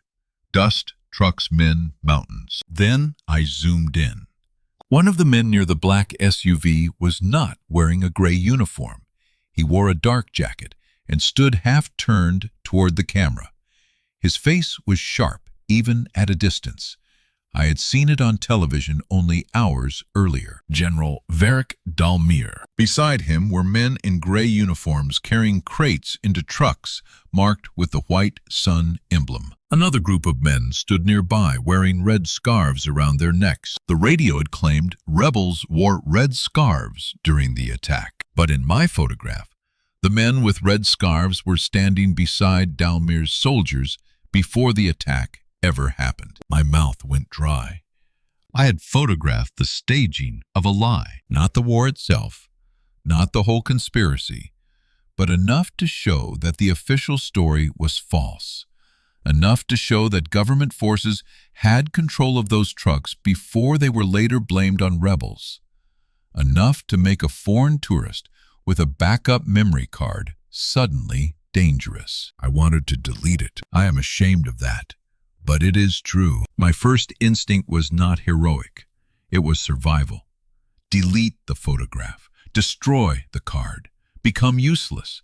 Let both sides fight over their own country and leave me out of it. Then from the room next door, I heard the elderly local woman crying because her son lived in the northern district and no calls could get through. That sound stopped me. Before the war, Morova had been scenery to me. Beautiful streets, good coffee, mountain light, interesting doors, a place I could enter, photograph, and leave. Now I was trapped inside the truth that every traveler eventually owes the places they visit. The world is not scenery for you. It is home for someone else. The next morning, Tomas came to my room before breakfast. He told me the officer who took my camera had returned with questions. He was looking for the foreign woman who visited the monastery road. The soldiers believed the camera had copied files somewhere because the card they seized contained only low-resolution previews, not the original images. My father's old camera had confused them. That tiny mercy gave us a little time. Tomas said I could not stay at the hotel. I asked where I could go. He said his sister Lila worked at a clinic near the old railway station. The clinic was crowded, but safer than the hotel for now because both sides still needed doctors. Mara, the taxi driver, could take me if the checkpoint near the river was open. I asked why he was helping me. He did not answer immediately. Then he told me that his brother had disappeared 2 years earlier after asking questions about a military contract. The family never received a body, only a warning to stop visiting government offices. Tomas said he had spent 2 years being careful, careful at work, careful with words, careful with anger. Then a foreign woman arrived with a photograph that might prove the kind of men who took his brother were now burning the country for power. He said he was tired of being careful. That was not a speech. It was quieter than a speech. More dangerous, too. We left the Hotel Astor before dawn. Mara drove the taxi without headlights for the first 3 streets. I crouched low in the back, wearing a borrowed coat and a headscarf Tomas's aunt had left behind. My suitcase stayed at the hotel. Everything I owned now fit in a canvas bag: passport, water bottle, charger, notebook, 2 shirts, my father's camera, without the obvious memory card, and the backup card hidden inside the blue bracelet from the market. Tomas had cut a tiny slit in the bracelet's inner seam and slipped the card inside. The boy had sold me a tourist trinket. It became the most important thing I carried. The city at dawn looked wounded. Smoke hung low over the northern skyline. Shop shutters were marked with symbols I could not read. At one intersection, a burned bus blocked the road. At another, men were carrying sacks of flour from a bakery whose windows had been blown out. Nobody moved, like they were certain of the next 5 minutes. At the river checkpoint, government soldiers stopped us. Mara became someone else. Her back straightened. Her voice grew sharp and offended. She spoke quickly, angrily, like a woman insulted by delay. Later, Tomas told me she had claimed she was taking her foreign cousin to help translate for a doctor, and that if the soldier wanted to explain to his commander why medicine was delayed, she would be happy to wait while he ruined his own morning. The soldier was young, too young. His helmet sat awkwardly on his head. His eyes moved from Mara to me, then to my bag. I looked down. That was when a burst of gunfire sounded several blocks away. The soldier flinched. Mara used that second. She laughed at him with the fearless contempt of an older woman who had raised children and feared paperwork more than bullets. He waved us through, irritated and embarrassed. I breathed again only after the checkpoint disappeared behind us. Mara glanced at me in the mirror and told me fear was fine, but freezing at the wrong moment got people killed. I wanted to dislike her for saying it. Instead, I loved her a little. The clinic near the old railway station had once been a children's library. You could still see faded murals of animals on the walls beneath taped plastic sheets and handwritten medical signs. The waiting room smelled of antiseptic, sweat, dust, and boiled rice. People sat on the floor with bandaged arms, feverish children, empty eyes. Layla, Tomas's sister, was a nurse with a round face, firm hands, and no patience for panic. She looked at me once, listened to Tomas explain, and told me I could help carry water if I wanted to be useful. That was how my life changed again. For 2 days, I became less of a tourist and more of a pair of hands. I carried water. I tore cloth into bandages. I held a flashlight during a procedure I could not watch directly. I helped an old man write his daughter's phone number on his arm in case he was moved while unconscious. I sat with a little boy named Sammy while Layla cleaned glass from his shoulder. Sammy was 8, maybe 9. He had serious eyes and a plastic dinosaur in his pocket. He asked if my country had soldiers, and when I said yes, he asked if they also forgot people were people when they wore uniforms. I did not know how to answer. Children in war ask questions. Adults build entire governments to avoid. At night, the clinic went dark except for candles and 2 battery lamps. People slept sitting up. Someone prayed softly in a corner. Someone else whispered names of missing relatives like counting beads. During those nights, I stopped thinking of evacuation as rescue and began thinking of it as abandonment. Embassy messages finally came through in fragments. Foreign nationals were being told to move toward the southern convoy point when safe. Passport holders would be evacuated by bus to the border under military escort. Passport holders, not Tomas, not Layla, not Mara, not Sammy, unless someone could prove his aunt across the border existed and get his documents from a house now behind fighting lines. The first time I read the embassy message, relief flooded me so quickly I felt ashamed. Then I looked around the clinic, at Leela sleeping with her head against a supply cabinet for 10 minutes before another patient needed her. At Tomas helping an old woman drink because her hands shook too badly. At Sammy, curled under a thin blanket, his dinosaur held against his chest. I had spent days wanting out. Now out had a shape, and its shape was a door too narrow for the people who had kept me alive. The photograph remained hidden in my bracelet. Priya was not here. Daniel was not here. No corporate board, no neat investigation, no secure evidence folder. Just a card the size of a fingernail inside blue thread while a city bled around it. I tried to send the image to anyone who might matter. The internet failed. The clinic had no stable signal.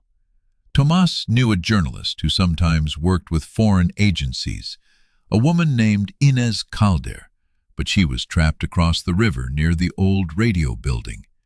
Mara said the road there was death. Layla said all roads were death now.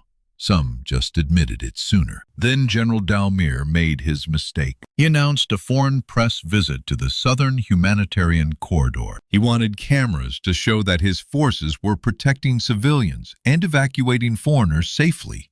He wanted the world to see order. He wanted frightened tourists boarding buses under his soldiers' supervision and thanking Morova's government for rescue. He wanted people like me to become proof that he was not the monster in the photograph. That gave us one chance. If I could reach the convoy point with the memory card, there might be foreign journalists, embassy staff, satellite uplinks, someone who could copy and transmit the image before Dalmir's men found it. The problem was getting there. The southern convoy point was 6 miles away. 6 miles through a city cut by checkpoints, militia patrols burned streets, snipers, rumors, and men who had already asked for the foreign woman with a camera. Mara said she could drive part of the way. Layla said she had patients who needed evacuation too. Tomas said if I went alone, I would be stopped. Sammy said nothing. He only listened. By dawn, the plan had become bigger than me. That is how dangerous choices often happen. Not with one grand decision, but with one need attaching itself to another, until the moral shape is too large to ignore. Mara would drive a clinic van marked with medical paint. Layla would bring 4 patients who could survive transport.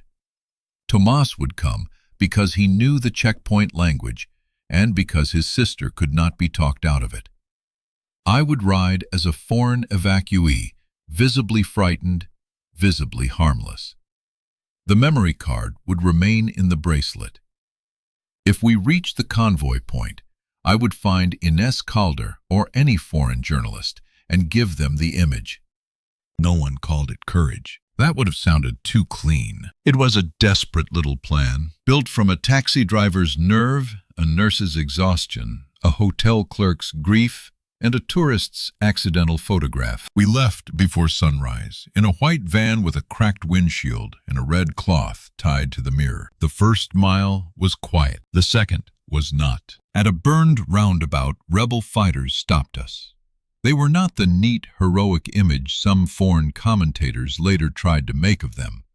They were tired men in mismatched clothes, suspicious and hungry, some barely older than boys.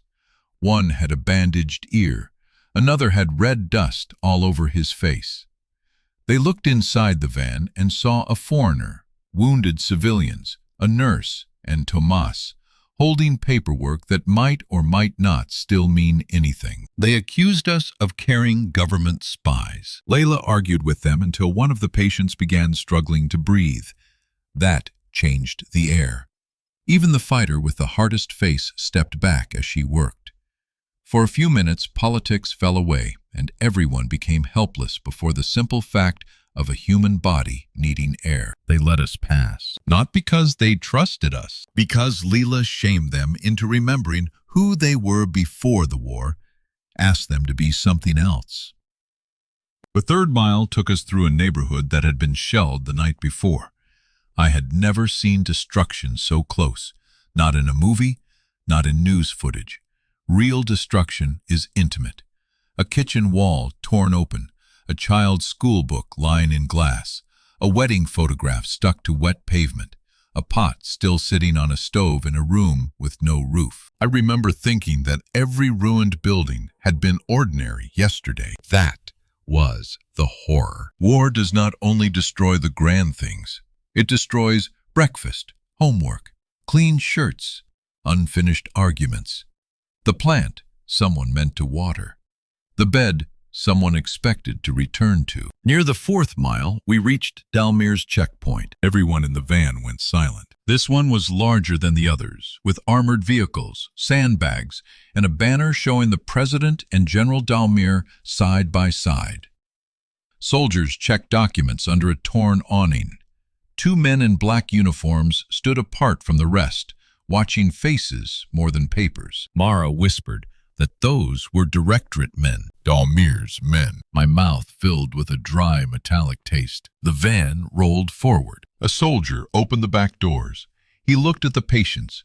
He looked at Layla's papers. He looked at Tomas. Then he looked at me. "Foreign," he said in Maravan. I did not need translation. Tomas explained that I was an evacuee, being moved to the southern convoy point under embassy instruction.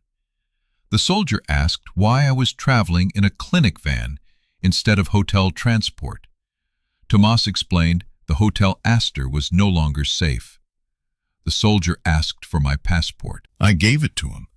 He turned the pages slowly, then called one of the black uniformed men. The man looked at my passport, then at my face, then at my wrist. For one insane second, I thought he could see the memory card inside the bracelet. Instead, he pointed at my camera bag. My camera was gone, but the empty bag remained. I had kept it because leaving it behind felt like admitting something. Now, it betrayed me. He asked where the camera was. Tomas translated before I could answer. He said soldiers had already taken it at the hotel. The man asked which soldiers. Tomas did not know.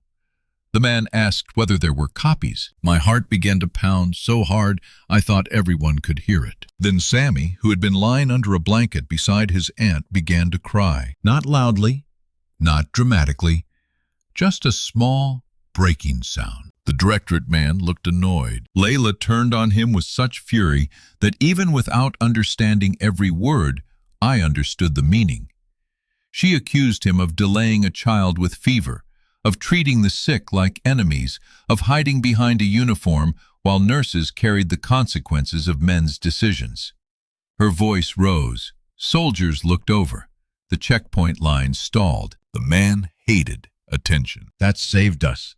He threw my passport back at Tomas and ordered us through with a warning not to stop before the convoy point. As Mara drove away, my body shook so badly I had to press my hands between my knees. Sammy stopped crying. He looked at me from under the blanket. Then he winked. The little actor had saved my life. a child who had already learned that fear could be used as a tool. I wanted to laugh and cry at the same time. We reached the southern convoy point just before noon. It had been set up in the parking lot of a sports stadium near the edge of the city.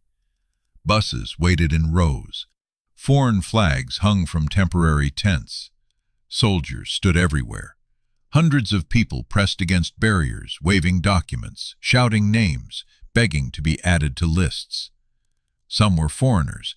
Most were Maravan citizens who had family abroad, medical papers, work permits, anything they hoped might become a ticket out. The cruelty of borders becomes very clear when people are afraid. At the foreign nationals tent, an embassy officer checked my passport and told me my name was on the evacuation list.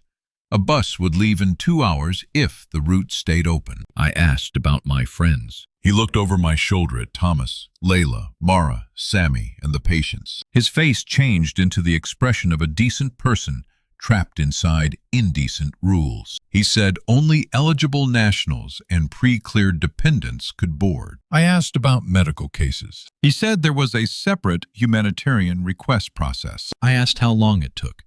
He did not answer. Behind us, loudspeakers announced that General Dalmir would address foreign press to confirm the government's commitment to protecting civilians.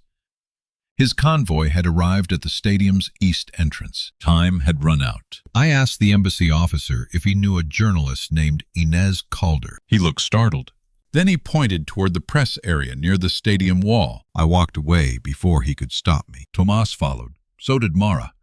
Layla stayed with the patients, her eyes fixed on me in a way that carried all the things she had no time to say. The press area was smaller than I expected.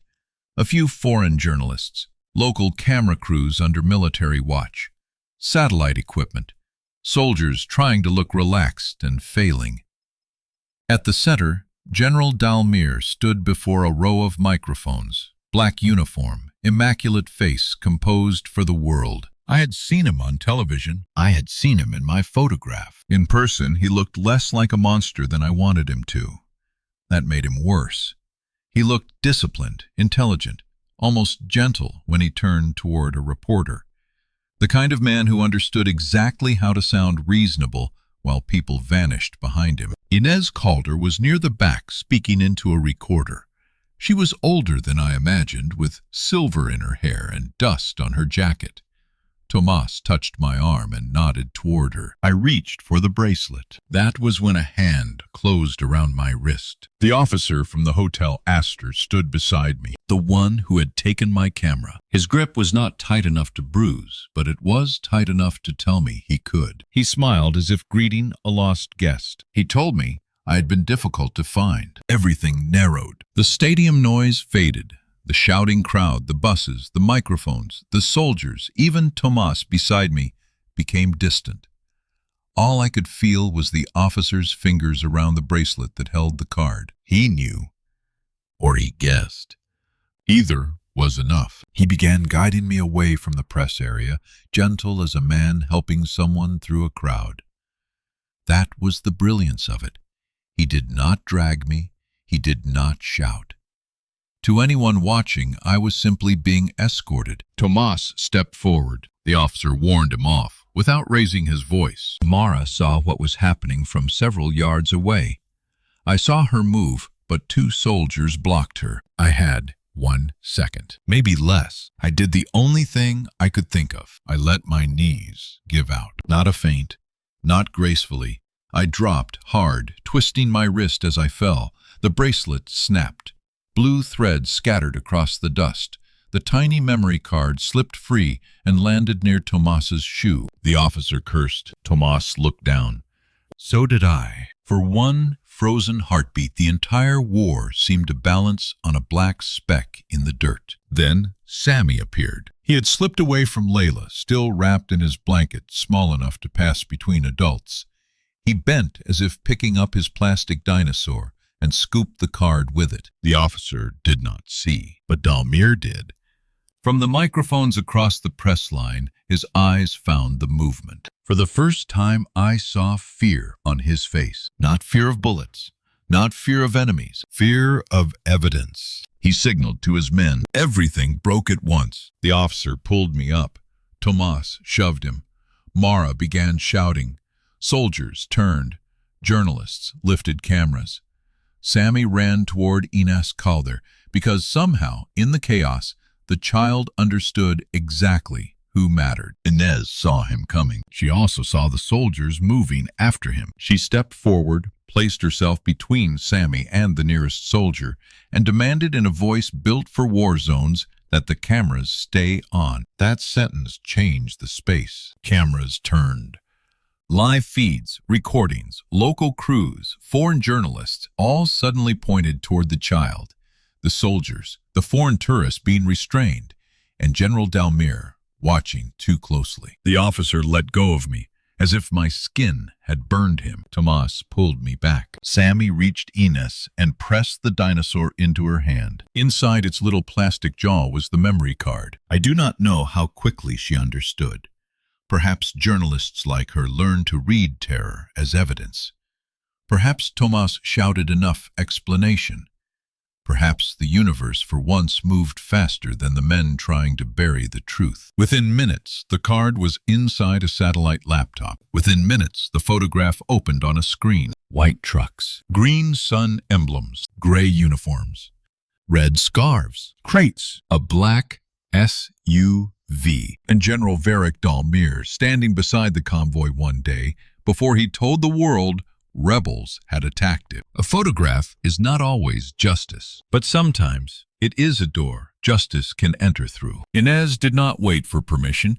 She transmitted the image to her network, to other journalists, to foreign agencies, to anyone whose address was already in her emergency list. The embassy officer, now pale and fully awake to the size of the moment, contacted his superiors. Other reporters began asking questions, loudly enough that Dalmir could not answer one without ignoring 10. Dalmir tried to regain control. Men like him always do. He claimed the photograph was being misrepresented. He claimed the trucks had been recovered from rebel infiltrators. He claimed foreign intelligence services were manufacturing lies to weaken Morova. His voice stayed calm, but the calm had begun to crack around the edges. Then Inez pointed out the timestamp. The photo metadata showed the date and time. The convoy attack had occurred the following day. Another journalist zoomed in on a crate where serial markings matched supplies reported missing from an international medical shipment the previous month. The story was no longer a rumor. It was spreading faster than Dalmir's men could contain. At the stadium, nothing became safe all at once. That is not how the real world works. Soldiers still had rifles. Civilians still pressed against fences. The city still burned beyond the stadium walls. But power shifted visibly in the space of minutes. Dalmir had staged the press event to show the world he controlled the truth. Instead, he had given the truth an audience. Foreign diplomats demanded that the evacuation corridor be placed under international monitoring. The embassy officer expanded the medical list after Layla practically pushed patients into his paperwork.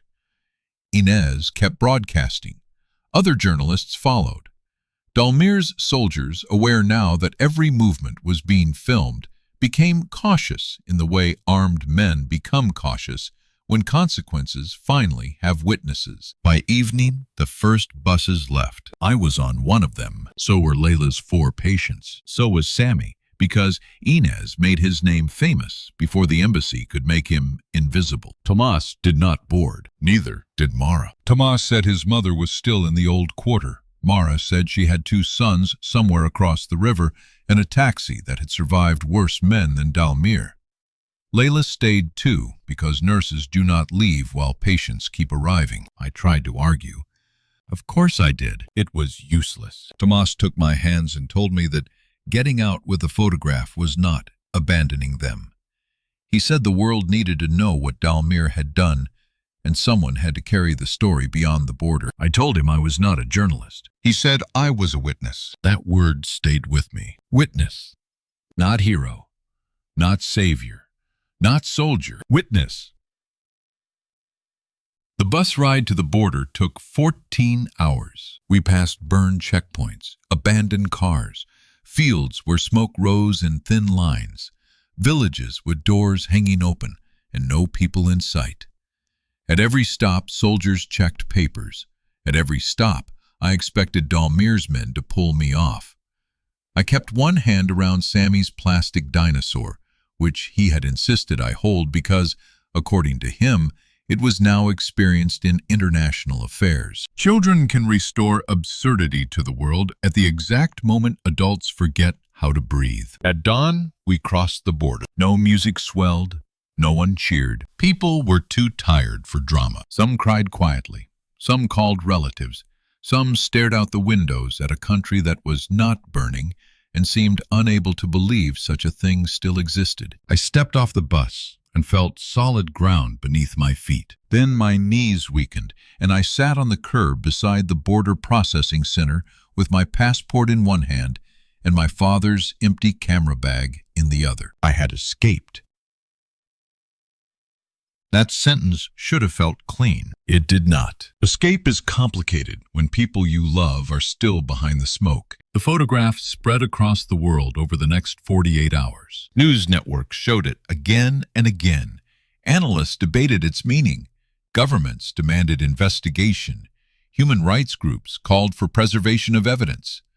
Dalmir's office denied everything, then revised the denial, then claimed the image had been altered, then stopped issuing statements when additional footage from journalists at the stadium showed his men trying to seize me. The Civil War did not end because of one photograph. I need to say that clearly. Wars are not solved by perfect evidence. If they were, the world would be a much gentler place.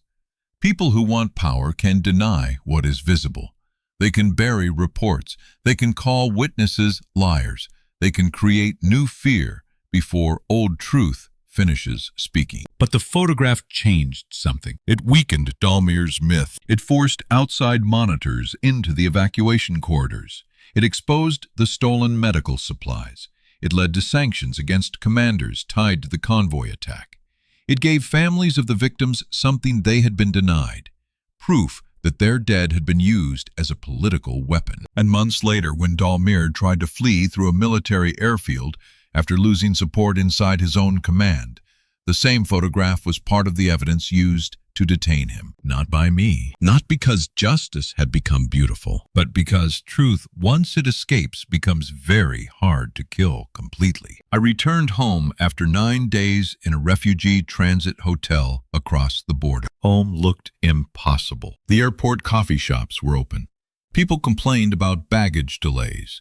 A man in front of me became furious because his phone charger was in his checked luggage. I stood there listening to ordinary irritation and felt like I had landed on another planet. My apartment was exactly as I had left it. A mug in the sink, mail on the floor, a sweater over a chair. The little normal mess of a life interrupted. I sat on my bed and waited to feel safe. Safety did not come quickly. For weeks, sudden sounds made my body tighten. I dreamed of checkpoints. I checked my wrist for the blue bracelet even after it was gone. I watched news from Morova until my eyes hurt, searching every crowd for Tomas, Mara, Layla, anyone I knew. Sammy and his aunt were resettled with relatives across the border. He sent me a drawing through Inez, a plastic dinosaur standing on top of a tank, looking extremely pleased with itself. I kept it on my refrigerator. Layla sent one message 3 weeks after I left. The clinic had moved twice. She was alive. Tomas was alive. Mara was alive. That was all the message said. Alive. Sometimes one word is enough to make you sit down. I gave testimony to investigators. I handed over the camera.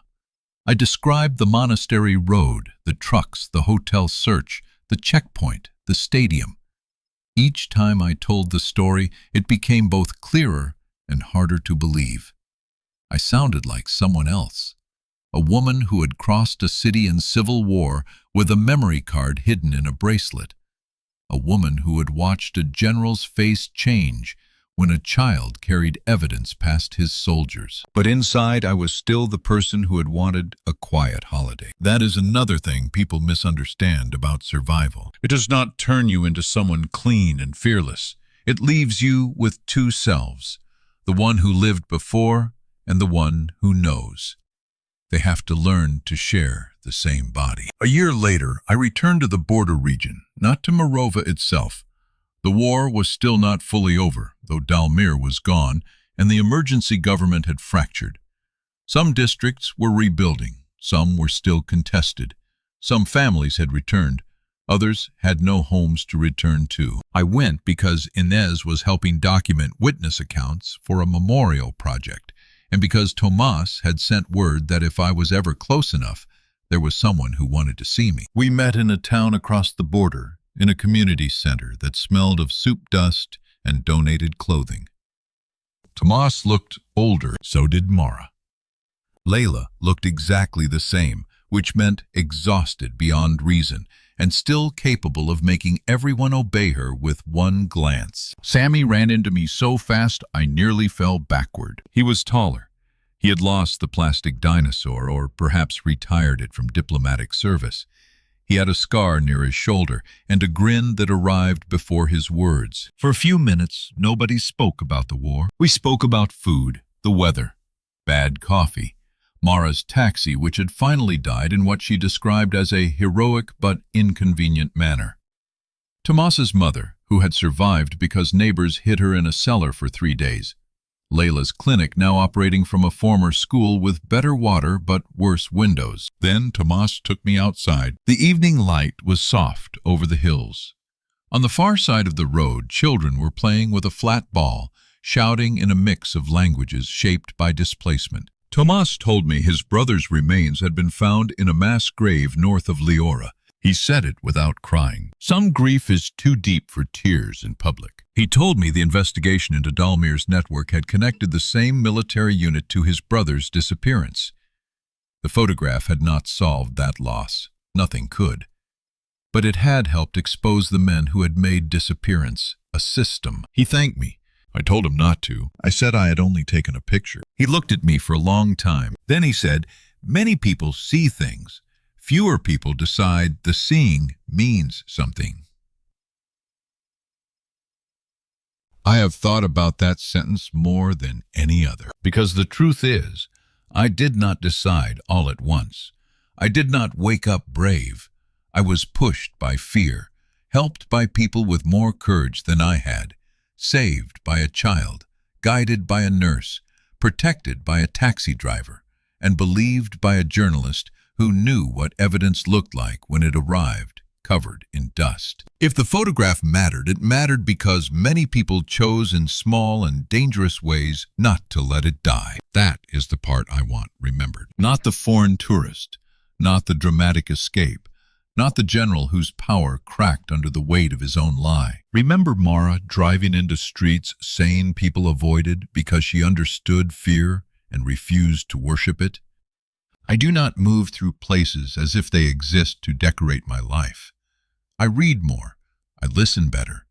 I ask what the beautiful buildings have survived.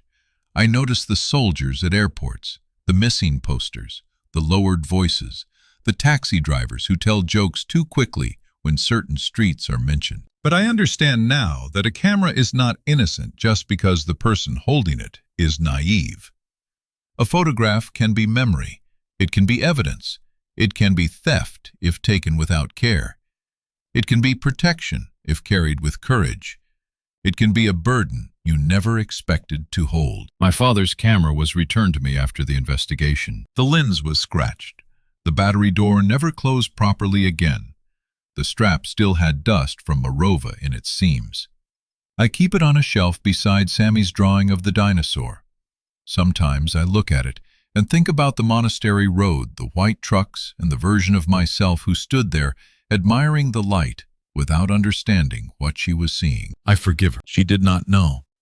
But I also know this not knowing is not the same as not being responsible once the truth arrives. That is the lesson Morova left with me. Neutrality feels safe only from a distance.